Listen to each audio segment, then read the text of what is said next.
La iglesia no es un edificio y esta es nuestra oportunidad para demostrarlo. Conéctate, comparte y bendice. Centro Cristiano Pentecostal, en Cristo hay paz. Un oasis de amor donde se disipan las tinieblas.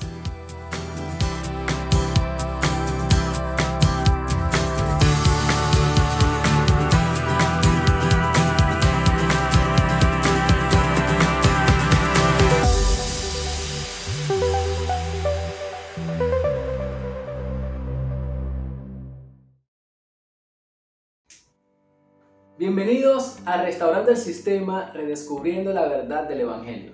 Y la verdad es, ser cristiano es ser habitación de Dios. En 1 Corintios 3:16 dice: ¿No sabéis que sois templo de Dios y que el Espíritu de Dios mora en vosotros? Esto de verdad, hermanos, si lo pensamos bien, es increíble. Antes de conocer a Dios, estamos totalmente apartados de Él.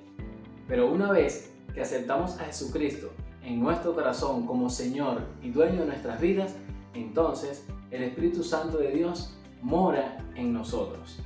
¿Cuándo sucedió esto? Ese día que confesaste con tu boca que Jesucristo es el Señor, que creíste en tu corazón que Dios te levantó de los muertos, entonces eres salvo.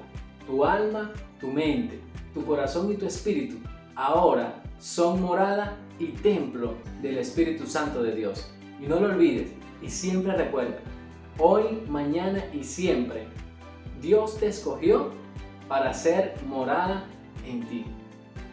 Debemos entender que tenemos un propósito y que fuimos creados para ser morada de Dios, y debemos valorar nuestra vida en todo sentido, de acuerdo a su plan.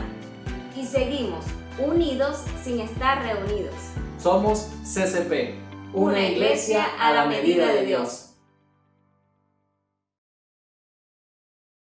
¿Cómo están mis queridos hermanos? Que el Señor me los bendiga.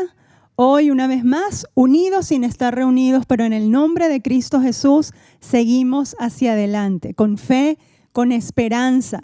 Recuerda lo que te dije el viernes pasado, tenemos que construir esperanza en el nombre de Cristo Jesús. Hagamos hoy una oración juntos antes de participar de la palabra del Señor. Señor, gracias por tu amor y tu bondad. Gracias por este día y gracias por nuestras vidas. Hoy suplicamos, Señor, pedimos que nos hables a través de tu palabra. Y pedimos, Señor, que tu palabra sea agua refrescante para cada uno que la escuche. En el nombre de Jesús, amén y amén. Esta mañana te voy a pedir que busques conmigo en el libro de 1 de Juan, capítulo 4, verso 8.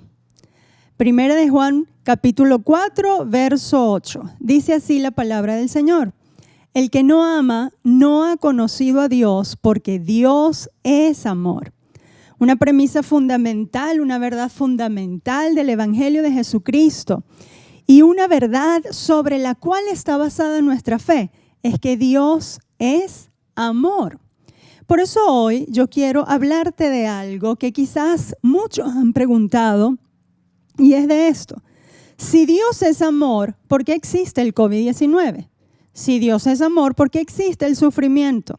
Si Dios es amor, ¿por qué hay tanto dolor en el mundo? Pero esta pregunta no la podemos responder si no hacemos otra pregunta. Y yo quiero hacerte esta pregunta hoy. Y ya sé cómo la vas a responder, porque quizás todos tengamos la misma respuesta. Y la pregunta es esta: ¿el fuego es bueno? Y ya sé que me estás diciendo, claro, el fuego es bueno, el fuego nos ayuda a cocinar, el fuego nos da calor, el fuego forma parte de los 4 elementos fundamentales que le dan vida al planeta Tierra. Así que si preguntamos, ¿el fuego es bueno? Sí, todos responden sí. Ahora, la otra pregunta importante. Y te voy a decir que hoy, y debí iniciar con estas palabras, hoy vamos a pensar y vamos a meditar, así que vamos a ir un poco más lento de lo de costumbre. Por favor, como siempre te digo, el Señor nos ha dado un cerebro para pensar, y para pensar en Él, para pensar en sus grandezas y para pensar en las maravillas que Él hace. Así que todas estas preguntas nos van a conducir a una sola respuesta final, que al final, por supuesto, la daremos. Entonces, si vamos por esta pregunta, ¿el fuego es peligroso? Bueno, acabamos de decir que el fuego es bueno. Y si preguntamos, ¿el fuego es peligroso? Sí, el fuego es peligroso. ¿Y por qué el fuego es peligroso? Bueno, porque quema, porque hemos sido testigos de las grandes catástrofes que ha producido el fuego. Pero al mismo tiempo que dijimos que el fuego es bueno, porque el fuego nos da calor, porque el fuego nos ayuda a cocinar, porque el fuego es uno de los 4 elementos fundamentales para que exista la vida en el planeta y ha traído tantos beneficios el fuego, y al mismo tiempo estamos diciendo que es peligroso. ¿Es peligroso por qué? Porque todos hemos sido testigos de los males que ha causado el fuego. Así que algo que es bueno al mismo tiempo es peligroso. Ahora, ¿a causa de qué el fuego puede causar grandes males? ¿A causa de qué el fuego puede causar grandes males? Y quiero recordarte y quiero llevarte en tu pensamiento a que no olvides que esto se llama si Dios es amor, ¿por qué existe el COVID-19? Si Dios es amor, ¿por qué existe el sufrimiento? Para responder esto hicimos otra pregunta. Iniciamos diciendo, ¿el fuego es bueno? Sí, es bueno. ¿El fuego es peligroso? Sí, es peligroso. Ahora, ¿a causa de qué el fuego puede causar grandes males? Bueno, a causa de 3 razones fundamentales.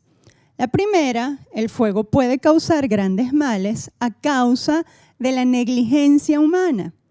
Por ejemplo, uno de los tantos ejemplos de negligencia humana.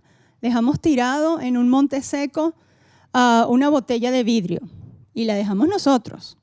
Bueno, el calor, el sol hace su trabajo. Cuando los rayos del sol inciden en la botella, ¿qué sucede? Bueno, que se produce, ¿verdad?, un gran fuego a causa de eso que sucede ahí cuando el rayo del sol o los rayos del sol están o penetran a través del vidrio. Y eso es una gran catástrofe, un gran incendio que se produjo, que puede producir mucho mal a causa de una negligencia humana. Número 2, ¿por qué el fuego puede causar grandes males? Bueno, porque hay maldad humana.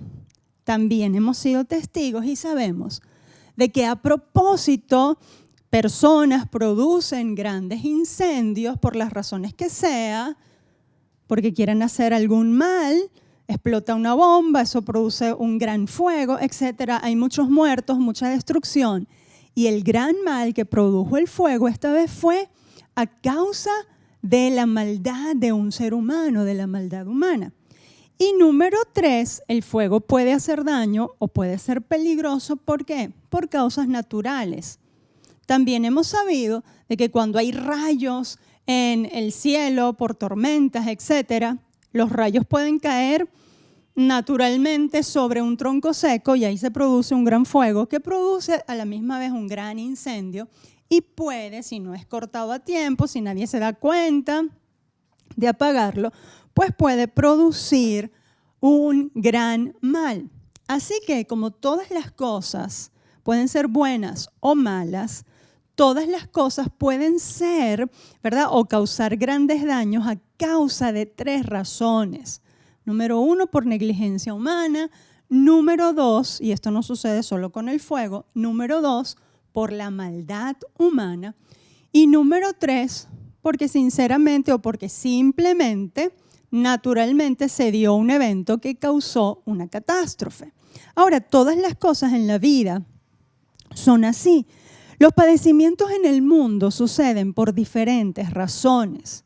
Por diferentes razones que no tiene que ver solo o no tiene que ver con Dios, porque la tendencia humana es simplificar todo y echarle la culpa a Dios, o echarle la culpa, porque está el otro extremo, o echarle la culpa a que el hombre es absolutamente pecador y por el pecado viene el sufrimiento. Pero la verdad es que tanto pecadores como redimidos con la sangre de Cristo, que tanto gente mala como gente buena pasa y sufre los mismos padecimientos. Salomón se da cuenta de esto y él dice en el libro de Eclesiastés, yo he visto, y eso es sabiduría, yo he visto que un mismo mal acontece a uno o al otro, al bueno o al malo, al que sirve a Dios o al que no le sirve. Entonces, ¿qué pasa? ¿Qué sucede? ¿Cuál es la respuesta cristiana ante esta realidad? ¿Cuál es la respuesta del cristiano? Ante esta situación que no podemos negar que tanto a los buenos como a los malos le pasan cosas buenas y le pasan cosas malas, sufren o tienen tiempo de bendición a los buenos y a los malos. Entonces, ¿cuál es la respuesta cristiana? Hablando del virus o de los virus, nosotros cuando escuchamos la tendencia, cuando escuchamos la palabra virus, la tendencia es virus malo, virus negativo, virus desastre. Y más ahora si hablamos de virus sin el conocimiento que ahora les voy a dar, nosotros pues simplemente, ¿verdad? Nuestra mente piensa y maquina y todo lo horrible y lo malo que producen los virus. Pero cuando nosotros nos ponemos un poco científicos o sabemos lo que dicen los científicos acerca de los virus, te hace cambiar absolutamente la perspectiva que tú tienes acerca de las cosas. Fíjense, al preguntarnos entonces acerca de los virus, tenemos que preguntar lo mismo que preguntamos con el fuego. ¿Los virus son buenos o son malos? Si me lo preguntas a mí, sin ningún conocimiento de la biología, sin ningún conocimiento científico, yo te digo, y tú también me vas a decir sí, y más ahora que estamos, ¿verdad?, ante un virus terrible, un virus que está causando estragos y que está causando pues todo lo que ya sabemos en el mundo. Entonces yo te respondo, ¿los virus son buenos? No, no son buenos, son absolutamente malos. Pero si tú le preguntas a un científico, y en estos días estuve leyendo acerca de eso, para quien esté interesado, estuve leyendo algunas consideraciones que hace un autor llamado John Lennox. Él es un científico y es un defensor de la fe cristiana, es un defensor de la Biblia, un defensor de Dios. Y él habla de la bondad de los virus. Bueno, y entre tantas cosas que dice, solo les haré un resumen, porque él explica allí, ¿verdad?, cuestiones biológicas en las que ahora no vamos a entrar. Pero, resumido, él dice, si tú le preguntas a un científico, conocedor de la asombrosa y maravillosa naturaleza que Dios ha creado, ¿y conocedora de qué? Conocedor de los procesos, ¿verdad?, de la naturaleza, entonces él te va a decir, bueno, mira, existen en la naturaleza, en el planeta Tierra, aproximadamente más de 100,000 millones de virus. Tantos, demasiados. Y entonces si te quedas solo con ese conocimiento, uno dice, wow, ahora sí, todos muertos. Pero siguen diciendo los científicos, solo 21 de ellos causa estragos en el ser humano. 100 millones de virus que existen y solo 21 de ellos causan estragos en el cuerpo humano. ¿Qué quiere decir esto? Que menos del 1% son nocivos para la salud del cuerpo humano. Y resulta que visto desde nuestro punto de vista y desde lo que sufrimos los seres humanos y desde lo que sabemos que ahora ha hecho el virus un solo virus, y lo que sabemos que en el pasado han hecho los virus, a nosotros, para nuestra mente, no representa el 1%. Para nuestra mente representa el 1000% del estrago que hace ese virus. Pero resulta que los científicos, entendiendo el proceso natural de las cosas, de cómo funciona la naturaleza, de cómo funciona misteriosamente cada ecosistema, que para nosotros es un misterio, y hay muchas cosas que todavía los científicos ni siquiera han descubierto. De la creación de Dios, ellos dicen solo o menos del 1% de los virus que existen son nocivos para la salud. Y fíjense, les voy a leer un fragmento que saqué literal de lo que ellos dicen. Los virus son fragmentos minúsculos de material genético que trabajan para que la naturaleza y la vida en la Tierra sea posible. Ahora resulta que este virus está matando un montón de gente y tú me estás diciendo a mí que los científicos dicen que los virus trabajan para que la vida y la naturaleza y la vida en el planeta sea posible. Bueno, eso es lo que dicen los científicos. La combinación de un alto crecimiento bacteriano junto con la infección viral es lo que mantiene funcionando a los ecosistemas. Qué sorpresa, ¿verdad? Bueno, ya quizás alguno ya lo había leído y ya lo sabía. Pero la mayoría de nosotros no ve las cosas de esta manera. Resulta ahora que lo que está destruyendo, que se llama virus, tú me vas a decir que eso forma parte de una familia de otros virus que hacen bien. Ajá. Ok, sigamos adelante. En realidad, sigue diciendo el estudio, los virus son esenciales para la vida en el planeta Tierra. Hablando de los terremotos, hay otros estudiosos que dicen, ¿verdad? Y se sabe, y hay un libro que se llama La Tierra Rara, y dice y habla de los beneficios de los terremotos. Dice que los terremotos, o sea, el movimiento de las placas tectónicas de la Tierra es importante, es necesario para que la vida en la Tierra continúe. Así que parece que lo que para nosotros, desde nuestra visión, desde nuestro punto de vista, lo que es horrible, lo que es malo, lo que destruye al ser humano, resulta ahora que es bueno, que sin eso no podríamos existir, que sin esos dos eventos, y hay muchos de ellos más de los que se pueden hablar, resulta que la naturaleza funciona de esa manera. Resulta que Dios hizo todas las cosas de esa manera. Resulta entonces que si yo digo que Dios es el creador del cielo y de la tierra, que Dios creó todas las cosas tal y como existen en el planeta Tierra, resulta entonces que ahora yo tengo que admitir, y tú también, que Dios creó los virus, que Dios permite los terremotos, que Dios... Entonces, eso impresiona, eso quizás, ¿verdad?, nos descoloca un poco de lo que nosotros pensamos, pero tenemos que entender entonces que sí y aceptar Dios como creador de todas las cosas tiene el mundo en sus manos y tiene un perfecto control. Escúchame bien, el control lo tiene Dios, el control no lo tiene más nadie. Y puede ser que por diferentes razones estemos viviendo lo que el mundo está viviendo ahora. Pero definitivamente la posición del cristiano, a pesar de cualquier cosa, y si me sigues más adelante vas a entender un poco más, a pesar de cualquier cosa, tiene que ser esta, o sea, la primera posición y la primera creencia. A Dios no lo tomó por sorpresa el coronavirus, ni ningún terremoto, ni ninguna catástrofe. A Dios lo toma por sorpresa. Dios tiene el control en sus manos de todas las cosas. Mi Dios es el que domina todas las cosas. Mi Dios es el que gobierna y el que permite las cosas por alguna razón. Ahora, entendiendo esto y aceptando que nuestro Dios creador, que nos hizo a nosotros, que nos formó, la palabra de Dios dice, Él nos hizo y no nosotros a nosotros mismos. Pueblo suyo somos y ovejas de su prado.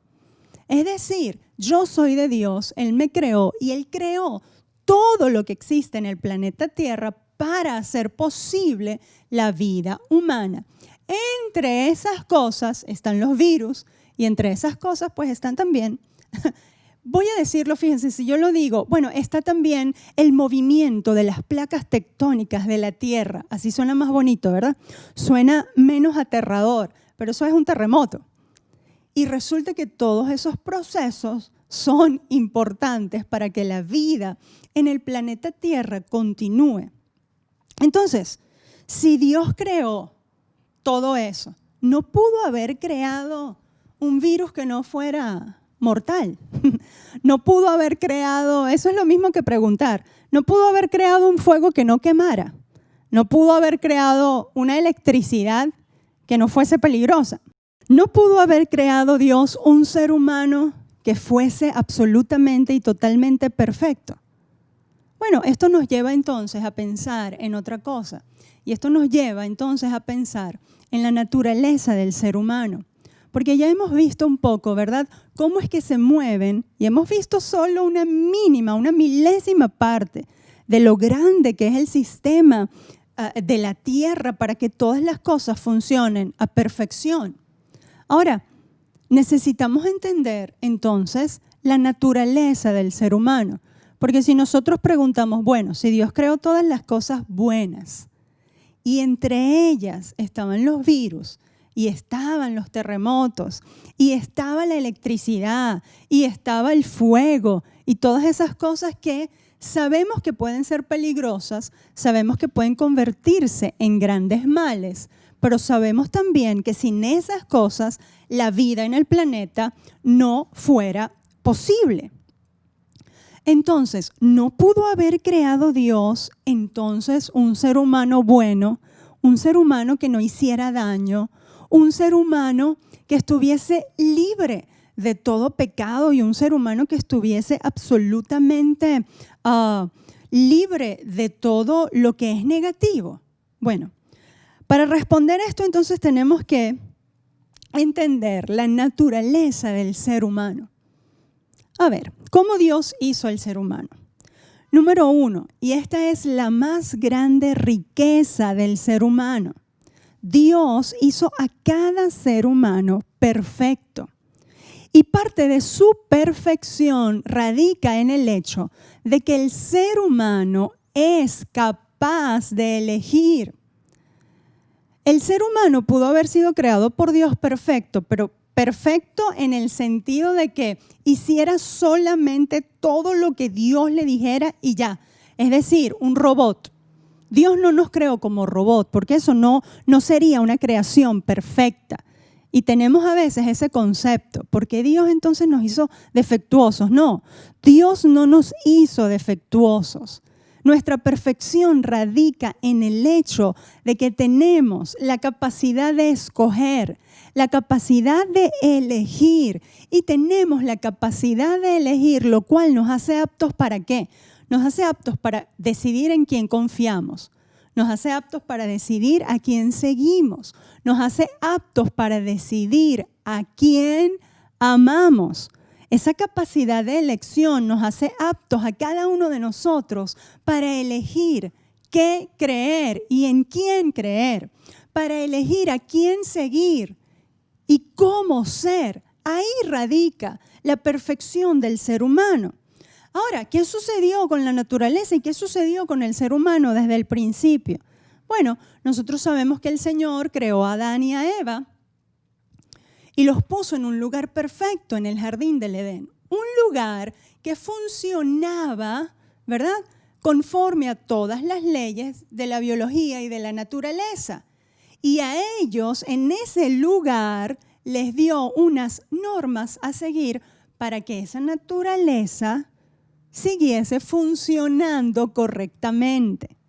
Y la única cosa que les dijo o que les prohibió, porque fíjense que siempre pensamos en la prohibición y Dios no empezó con la prohibición. Dios empezó con lo bueno. Mira, ustedes tienen todos los árboles de los cuales pueden comer, miles y miles y miles de árboles, todos ellos. Y para que esto funcione bien, de este árbol que se llama el árbol de la ciencia del bien y del mal, no puedes comer. Pero ese árbol era necesario que estuviese allí para que el ecosistema del jardín del Edén funcionara perfectamente.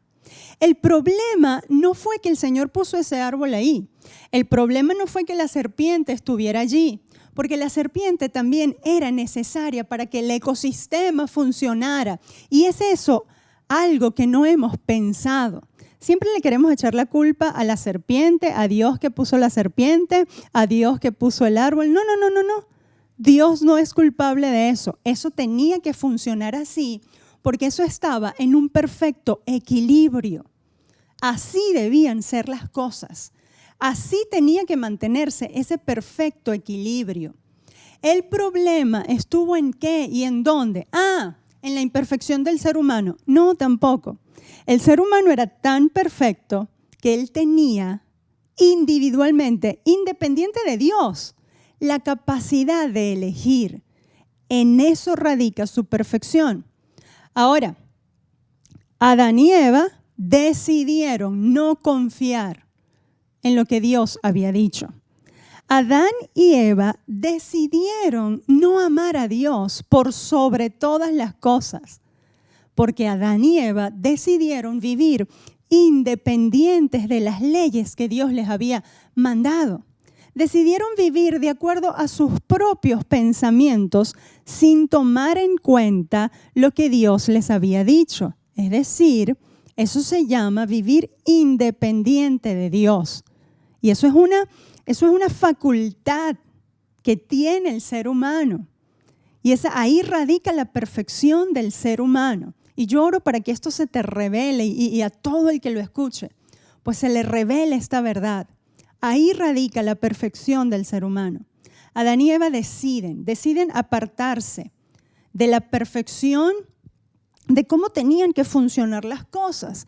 Y las relaciones entonces entre el ser humano y su creador fueron rotas. ¿Por Dios? No, por el mismo ser humano que se aparta de la perfección que Dios había creado. Las cosas eran así y las cosas debían seguir funcionando así. El ser humano altera el orden natural de las cosas y por esa razón el ser humano y la naturaleza caen en maldición. Por esa razón la tierra es maldita y la tierra produce entonces cardos y espinos. Por esa razón el ser humano, Adán y Eva, cayó sobre ellos la maldición. Y Dios le dice, bueno, la maldición de la mujer será que tendrás que parir con dolor y al hombre tú tendrás que trabajar y sudar para que la tierra entonces te produzca fruto. Pero ¿fue culpa de Dios? No, fue culpa de que el mismo ser humano alteró el orden de las cosas. Y eso es lo que sucede muchas veces con esta clase de cosas que pasan en el mundo. Es porque algún ser humano, algo alteró el proceso natural de las cosas, quizás por negligencia humana, quizás por maldad humana, y entonces vivimos lo que estamos viviendo. Ahora, la tierra cae en maldición y el ser humano también, pero Dios no se olvidó de eso. Dios no se apartó del sufrimiento del ser humano. Dios, a pesar de saber y a pesar de que Él no era responsable de ese sufrimiento, el hombre, el ser humano es el responsable porque alteró el orden natural de las cosas, porque se apartó del amor de Dios y porque no confió en la palabra de Dios. El ser humano altera el orden natural de las cosas y Dios no se olvidó de ellos. Dios hizo un camino. Dios abrió un camino. En medio de este desastre que había producido este hombre y esta mujer, el Señor los cubrió con pieles, los protegió y a pesar de que ellos se habían separado, siempre había un camino para llegar a Dios. Y el camino antes de Cristo, pues eran los sacrificios de los animales. El sacrificio de un animal permitía, repito, antes de Jesucristo, permitía que el hombre pudiese comunicarse con Dios. Y a medida que el hombre se acercaba a Dios, Dios se le revelaba y Dios abría caminos de bendición. Entonces nosotros encontramos a hombres como Abraham. Abraham vivió en un mundo lleno de conflictos, vivió en un mundo pecaminoso, vivió en un mundo donde el orden natural de las cosas había sido roto. Pero Abraham fue un hombre que decidió amar a Dios. Abraham no fue un hombre que peleó en contra de por qué pasan las cosas. No, Abraham simplemente y confiadamente decide seguir a Dios, amar a Dios por sobre todas las cosas y obedecerle. Y en la medida que Abraham decidía, repito, en la medida que Abraham decidía ver a Dios y ver por dónde Dios le indicaba, en esa medida Abraham se acercaba más a Dios y se acercaba más al propósito para el cual Dios le había escogido y Dios le había llamado. Dios llama a Abraham y le dice, voy a hacer de ti una gran nación. De ti saldrán reyes, de ti saldrán naciones y tu descendencia va a bendecir a todas las naciones de la tierra. Es decir, Abraham en el encuentro con Dios encuentra su propósito. A Abraham no le importó que su papá se murió, que el hermano se murió, que él tuvo que salir de su tierra y de su parentela. No. Y a Abraham no le importó el orden desastroso en el que estaban las cosas. Lo que Abraham persiguió, lo que Abraham buscó fue a Dios por sobre todas las cosas y obedecer a Dios por sobre todas las cosas. Y así el propósito que Dios tenía con ese ser humano llamado Abraham se cumplió. Dios probó a Abraham en diferentes aflicciones, en diferentes cosas muy difíciles por las cuales les hizo pasar. Pero Abraham siempre decidió amar a Dios. Abraham siempre decidió obedecer a Dios. Y en ese camino de amar a Dios y de obedecer a Dios, Abraham encuentra su propósito y Abraham termina sus días en victoria. Nosotros también podemos ver a José. José viviendo en un mundo perdido, en un mundo en el que él era un muchachito de su casa, un muchachito respetuoso, un muchachito que obedecía y ayudaba al papá. Y el papá le indica hacer un mandado, le manda hacer, ¿verdad?, un favor para sus hermanos. Y allí José es vendido por los mismos hermanos como esclavo. Y José, a partir de ahí, empieza en la vida de José 13 años, alrededor de 13 años de sufrimientos, de aflicciones, de cosas duras por las que tuvo que pasar. Pero José dijo, o no se detuvo a pensar, ¿y por qué a mí? ¿Y cómo a mí? ¿Y siempre a mí? ¿Y todo a mí? Porque yo mínimamente José sale de un pozo y lo meten a otro, y sale de un pozo y lo meten a otro, y entonces yo digo, bueno, ahora sí, el tercero va a la vencida. No, y resulta que lo meten en otro problema. Pero José siempre mantuvo, en medio de la aflicción, en medio de ese transcurrir de la vida y de ese transcurrir de la naturaleza, José siempre se mantuvo mirando a Dios y amando a Dios. José nunca dijo, bueno, ¿y por qué si Dios es amor me meten en este pozo? ¿Y por qué si Dios es amor me venden como esclavo? ¿Y por qué si Dios es amor me meten a la cárcel? ¿Y por qué si Dios es amor? No. Él simplemente, donde estaba, por donde le tocaba pasar, él decidió amar a Dios porque conocía a su Dios y porque sabía que en Dios estaba su propósito de vida y la única esperanza que él tenía. Y finalmente cumple su propósito, cumple el propósito para el cual Dios le había llamado. Podemos hablar de Esther. Esther, una joven hermosa, una joven obediente a su tío, una joven de ejemplo. Bueno, resulta que la atrapan, la raptan y la meten en un palacio para resulta que casarse con un tipo que ni siquiera conocía. ¡Qué terrible! ¡Qué terrible! La apartan de su lugar de seguridad. Pero allí en donde ella estaba, en ese lugar en el que le tocó vivir, y ella estaba siendo preparada, y ella sabía que ella estaba siendo preparada para casarse con el rey. Bueno, para posiblemente casarse con ese rey Asuero, que era un impío y que era alguien que detestable para los judíos en ese momento. Ahora, Esther allí escucha la voz de Dios a través de su tío Mardoqueo y ella obedece a Dios y decide amar a Dios y cumplir su propósito en paz, con calma, llevando la vida como la vida era y como la vida que le tocó vivir. Y allí Dios, en la medida que ella amaba más a Dios y en la medida que ella obedecía más a Dios, allí en ella Dios cumplió el propósito que tenía, que finalmente fue salvar a todos los israelitas de la mano del perverso Amán.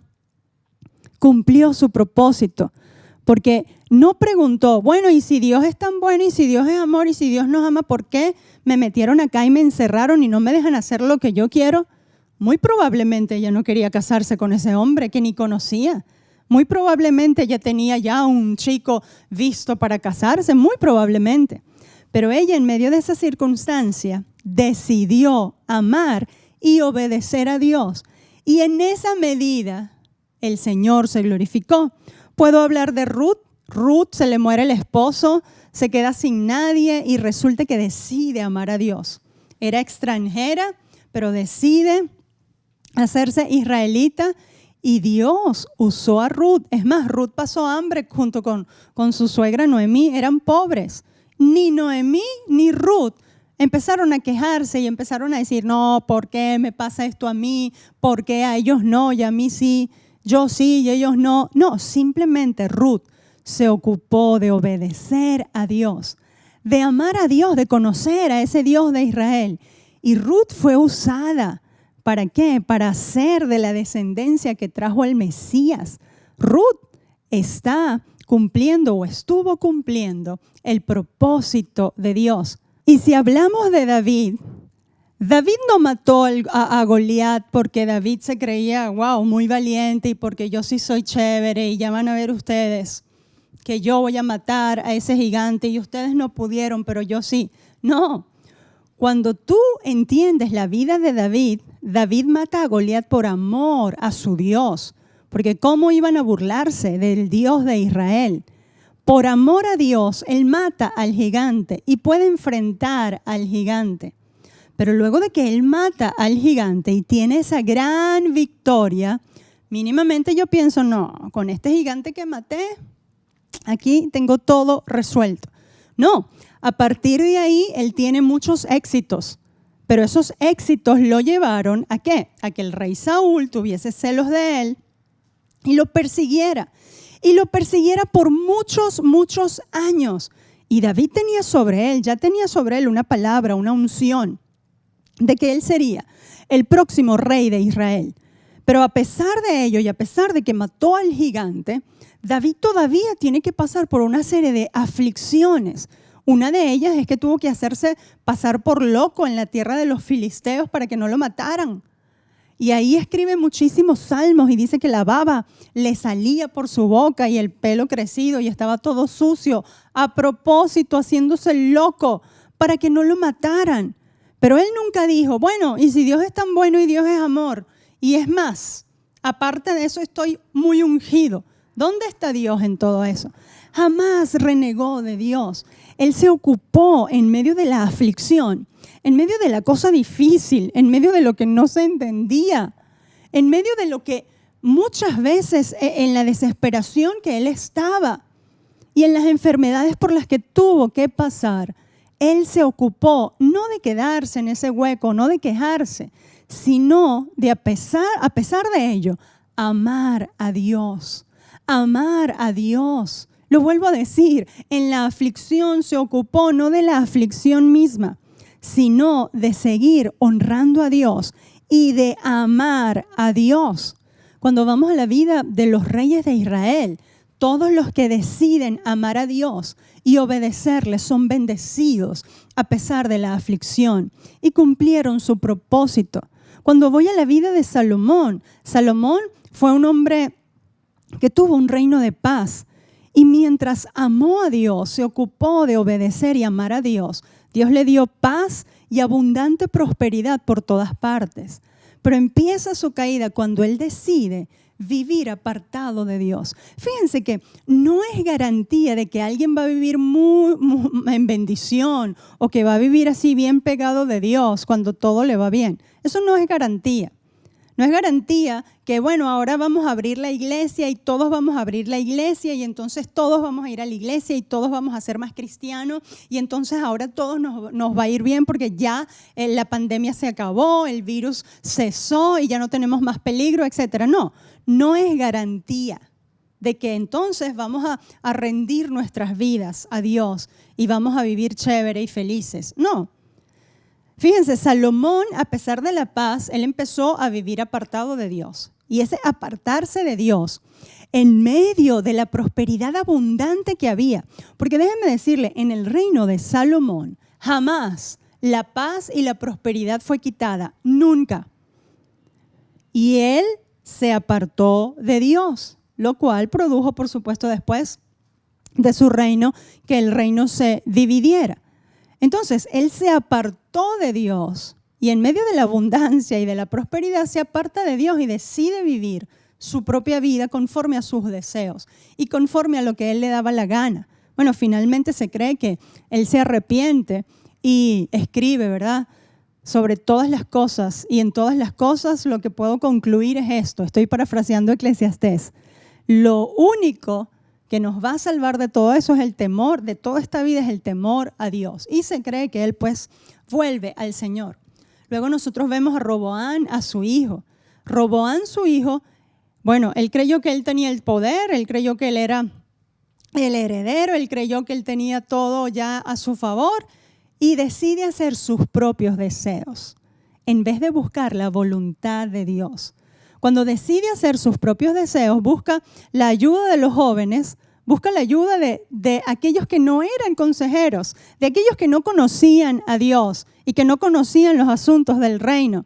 Bueno, empieza entonces a caer Israel y él, por supuesto, es perturbado y es, ¿verdad?, quitado del reino. No tiene bendición en su reino por haberse apartado de Dios, por no haber amado a Dios, por creer que él tenía todo el poder. Ahora, cuando nosotros estudiamos los diferentes personajes de la Biblia, y puedo hablarte de Daniel, que ya te he hablado, y puedo hablarte de muchos otros, ¿qué es lo que nosotros encontramos? Encontramos que en medio de la aflicción y de la angustia, en la medida que ellos se ocuparon no de que se le quitara la aflicción, no de que se le quitara la angustia, y claro, ellos oraron y nosotros vemos en los salmos, Señor, apúrate, apresúrate a socorrerme, sácame de esta aflicción. Ellos oraron, claro que sí, como todos nosotros, pero ellos no se ocuparon solo de eso, ellos se ocuparon de amar a Dios. Y en ese amar a Dios, por supuesto, el Señor sabe lo que sufrimos y en ese amar a Dios está rendirnos ante Él y expresar ante Él todo lo que somos, pero sin renegar de Dios, sin decir, bueno, y si Dios es tan bueno, ¿por qué esta broma no se va? ¿Por qué este virus tiene que continuar? No, simplemente ellos en la aflicción, en la angustia, se ocuparon de obedecer a Dios, se ocuparon de amar a Dios. En la enfermedad, ellos se ocuparon de amar a Dios y de estar más cerca de Dios. Y Dios, ¿verdad?, les arropó. Y Dios cumplió el plan que Él tenía con cada uno de ellos. Dios les arropó con su amor, les sustentó en medio del dolor, les sustentó en medio de la aflicción y de la angustia. Esta gente supo o fue capaz de creer que en medio de todo ese problema y de toda esa angustia que el mundo y ellos estaban viviendo, Dios les iba a sustentar porque Dios era bueno y Dios les amaba. ¿Y cuánto más nosotros? El Señor nos mostró su amor a cada uno de nosotros, ¿cómo? Dándonos a Jesús. Dios abrió un camino.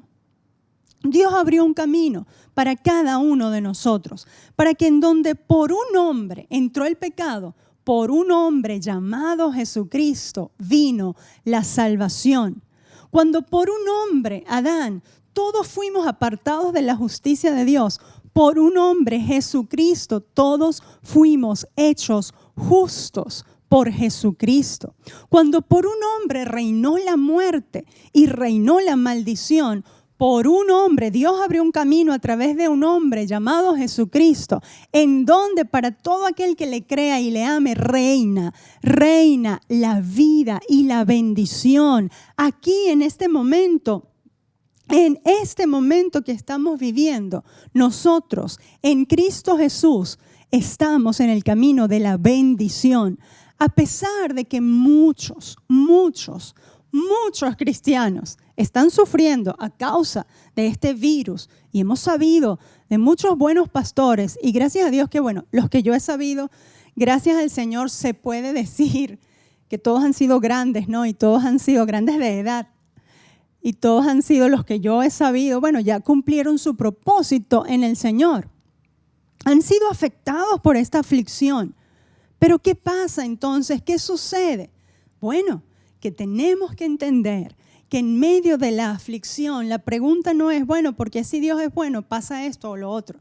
No, las cosas son como son. La naturaleza es así.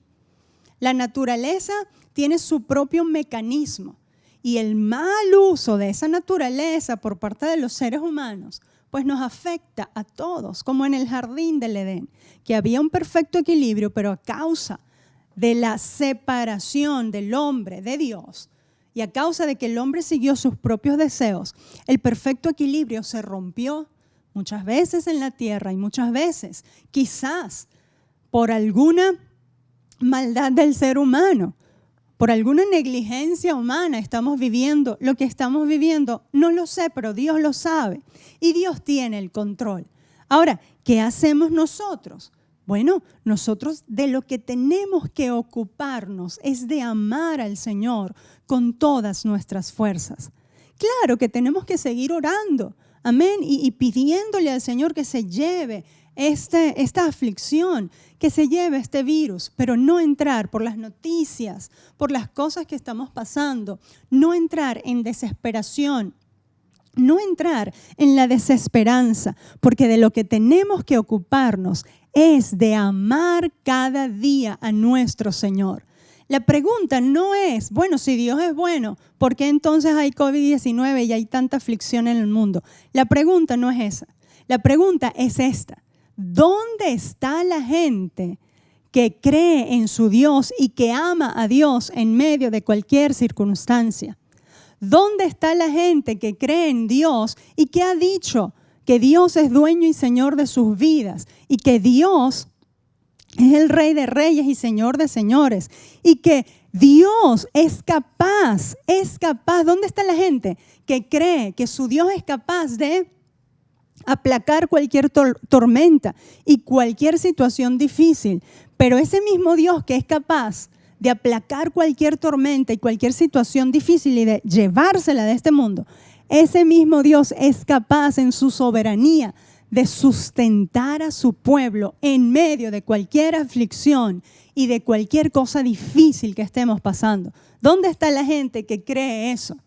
¿Dónde está la gente que ama a Dios por sobre todas las cosas? La pregunta es esa, la reflexión es esa. ¿Qué vamos a hacer? ¿Dónde estamos? ¿Dónde está esa gente? Bueno, yo quiero responder y yo espero que tú respondas, Señor, aquí está.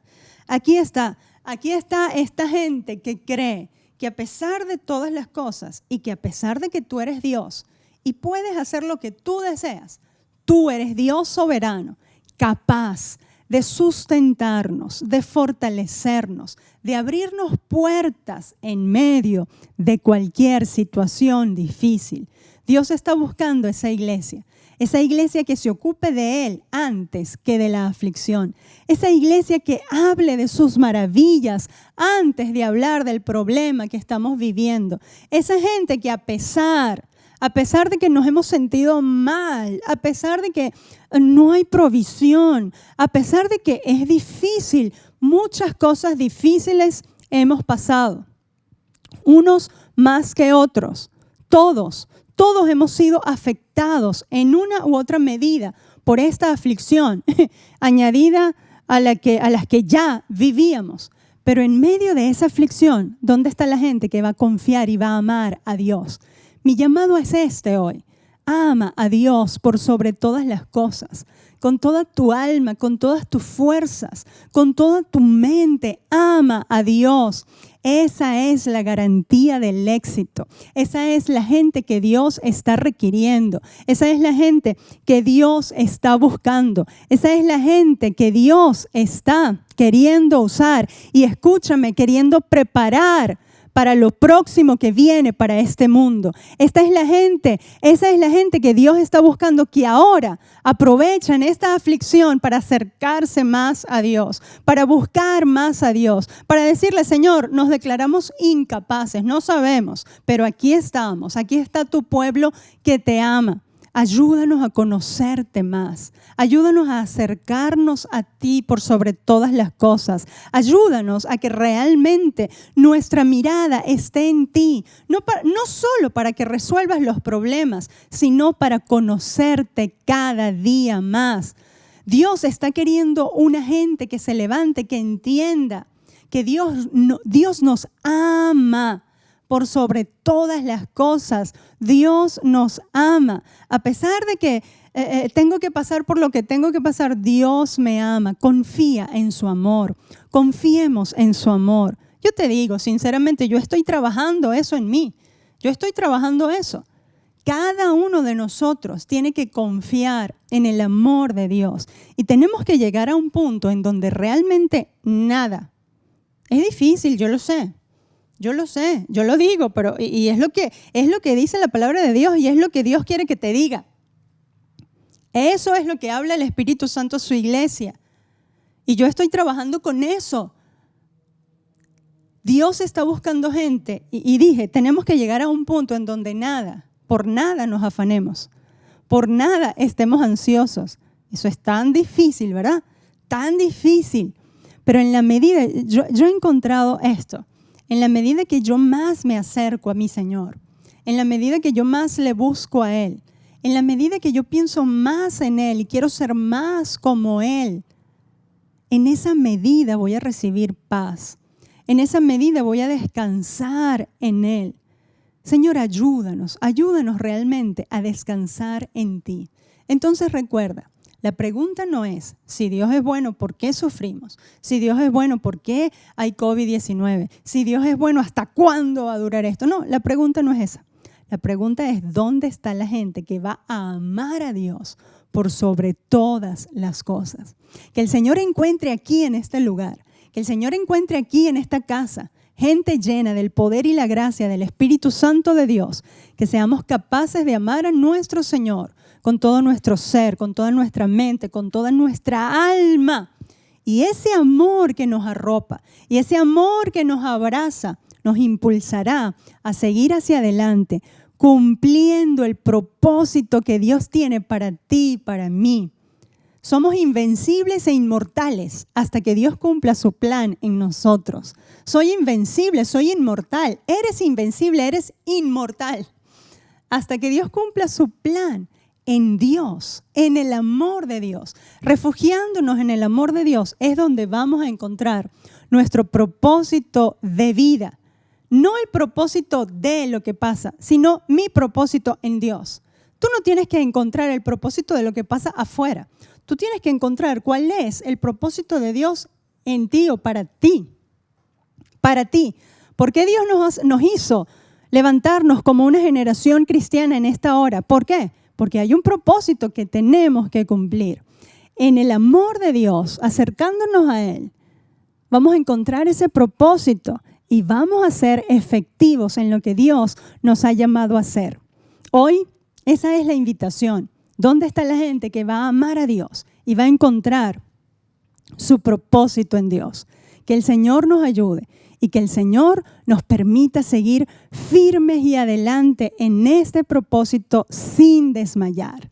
En el nombre de Jesús, amén y amén. Quiero orar por cada uno de ustedes y quiero pedir al Señor que no dudes que el Señor, al que se acerca a Él, le encuentra. Al que le ama a Él por sobre todas las cosas, el Señor abre sus manos, sus brazos de amor para abrazarnos, para arroparnos y para quitar todo miedo, toda angustia y todo dolor. Señor, en el nombre de Jesús, tu palabra ha sido dada. Tu palabra, Señor, ha sido sembrada. Que lleve frutos en abundancia. Oramos para que nos ayudes a amarte más, a amarte más a pesar de nuestros deseos, a pesar de nuestros pensamientos, a pesar de las aflicciones, a amarte a ti por sobre todas las cosas. Oro, Señor, para que cada uno de mis hijos encuentre su propósito en ti y te amen a ti más que a todas las cosas. te amemos a ti más que a nosotros mismos, Señor. Ayúdanos que nazca ese deseo, Señor, de amarte, de buscarte, de saberte, de conocerte, de probarte, de gustarte, en el nombre de Cristo Jesús, porque eso es el propósito esencial de nuestras vidas. Ayúdanos a saber y a entender que en la medida que te amemos más, en el nombre de Jesús, seremos, Señor, más como tú, y todas las puertas que tienes para nosotros se abrirán y las que no tienes para nosotros se cerrarán. Ayúdanos, Señor, a cumplir tu plan y tu propósito en el nombre de Cristo Jesús. Amén y amén. Quiero recordarles que tenemos que seguir predicando el Evangelio de Jesucristo.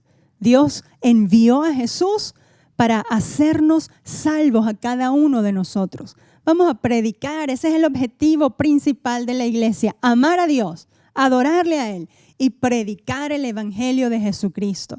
Recuerda que en CCP cada uno gana uno.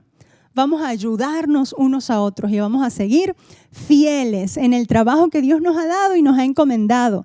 Porque el que es fiel en lo poco, el Señor lo pondrá en grandes cosas. Así que yo quiero que tú, junto conmigo, vayamos a esas grandes cosas que Dios tiene para nosotros. No lo dudes ni por un momento. A pesar de que te sientes débil, a pesar de todo, no dudes. Dios nos va a llevar a una gloria mayor. Y este es el tiempo de prepararnos. Pero Dios va a llevar a una gloria mayor a aquellos que se ocupen de amarle a Él por sobre todas las cosas. Dios te bendiga, el Señor te guarde, que la gracia de Dios abra camino delante de ti. Te amo y nos vemos en los próximos servicios. Dios te bendiga. Centro Cristiano Pentecostal. En Cristo hay paz. Somos un oasis de amor donde se disipan las tinieblas. Seguimos firmes y adelante porque CCP no se detiene y sigue unido sin estar reunido, porque cada uno gana uno. El Centro Cristiano Pentecostal es una iglesia a la medida de Dios.